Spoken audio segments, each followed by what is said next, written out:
तर आज महाविकास आघाडी राज्यभर आंदोलन करणार आहे। नाशिकमध्ये सुद्धा त्यांच्याकडून हे आंदोलन करण्यात येईल। तर तिथून आमचे प्रतिनिधी किरण ताजने सध्या आपल्यासोबत आहेत। किरण, तुम्ही नाशिकमध्ये आहात, तिथली काय परिस्थिती आहे सध्याची? गौरी, आपल्याला माहिती आहे की कालच्या दिवशी बंदच्या बाबत कोर्टाने जो निर्णय दिलाय त्या निर्णयाच्या अनुषंगाने महाविकास आघाडीकडनं त्याचं पालन केलं जात आहे। सुरुवातीला शरद पवार आणि त्यानंतर उद्धव ठाकरे यांनी भूमिका जाहीर केली। नाना पटोले नाशिकमध्ये असताना त्यांनी भूमिका जाहीर केली आणि या सगळ्या पार्श्वभूमीवर नाशिकमध्ये जे व्यवहार आहेत ते सुरळीतपणे सुरू आहे। मी सध्या नाशिकच्या एमजी रोड परिसरामध्ये आहे। थेट तुम्हाला दृश्य दाखवतो की जो नाशिकचा गजबजलेला परिसर म्हणून ओळखला जातो तो एमजी रोड परिसर आहे आणि या परिसरामध्ये दैनंदिन पद्धतीने जे दुकानं सकाळी उघडण्याची लगबग असते ती बघायला मिळते।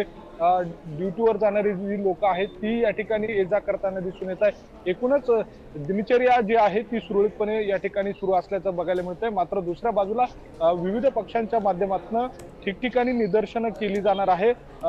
तोंडाला काळ्या पट्ट्या बांधून, हाताला काळ्या पट्ट्या बांधून त्या ठिकाणी निषेध नोंदवला जाणार आहे। काही शाळांमध्ये देखील तशा स्वरूपाचा निषेध नोंदवला जाणार आहे। आणि या सगळ्या दरम्यान आपण जर बघितलं तर आता राज्यभर जो मूक स्वरूपाचा जो निदर्शनाचा भाग आहे तो आता या ठिकाणी नाशिकमध्ये देखील करताना आपल्याला दिसून येणार आहे। हो, नक्कीच किरण, धन्यवाद दिलेल्या या सविस्तर माहितीसाठी।